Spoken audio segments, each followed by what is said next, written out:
Chapter 2. As Abel floats in zero-G, in the dark quiet of a dead ship's equipment pod bay, he tells himself the story again. The black and white images flicker in his mind with total accuracy. It's as if he's watching it projected upon a screen, the way it was shown centuries ago. Abel possesses an eidetic memory, so he only needs to see things once to remember them forever. And he enjoys remembering Casablanca, retelling himself every scene in order over and over again. The characters' voices are so vivid in his mind that the actors might as well be floating in the pod bay beside him.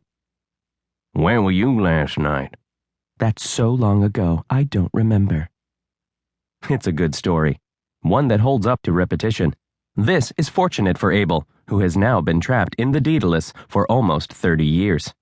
Roughly 15,770,900 minutes, or 946,700,000 seconds.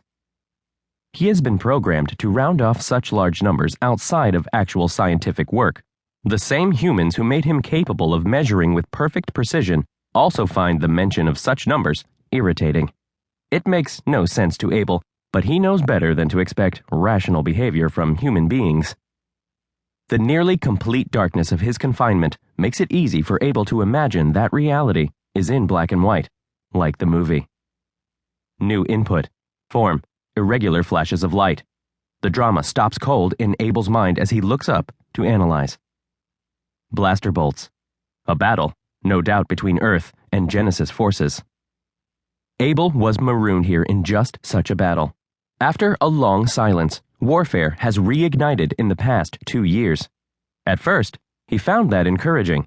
If Earth ships were again coming to the Genesis system, they would eventually find the Daedalus. They would tow it in to reclaim everything inside, including Abel himself.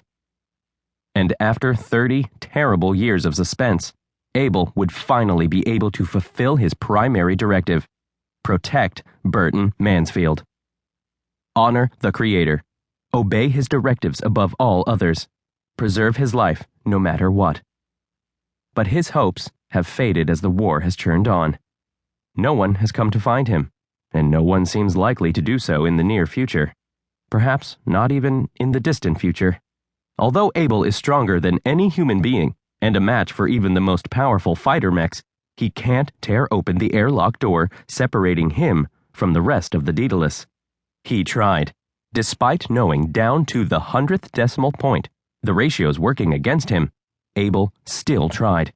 30 years is a long time. Neither Abel himself nor this ship would have been abandoned lightly. Abel has run through the various scenarios many times, but he can't accept it. Mansfield could have fled to save himself, meaning to return for Abel, but he was simply never able to.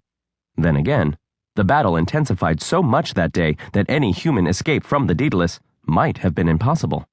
In all probability, Mansfield was killed by enemy troops on the same day Abel became trapped. And yet, Burton Mansfield is a genius, the creator of all 26 models of mech that currently serve humankind. If anyone could devise a way to survive that last battle, Mansfield could have. Of course, Abel's creator could also have died in the years since.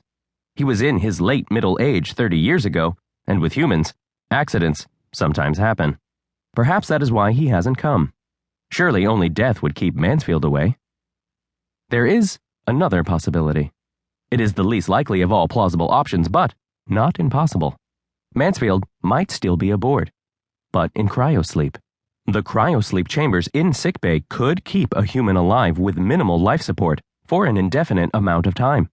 The person inside would be unconscious, aging less than 1/10 of the normal rate, and waiting for a rescuer to bring them back to life.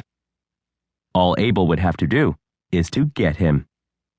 Before he can find Mansfield, however, someone must find him. So far, Earth's forces have spent no time searching the debris field for functioning ships. Nobody has found Abel. No one is even looking. Someday, he tells himself, Earth's victory is inevitable, whether it comes in another 2 months or 200 years. It's entirely possible for Abel to live that long. But Mansfield would surely be dead by then. Maybe even Casablanca won't be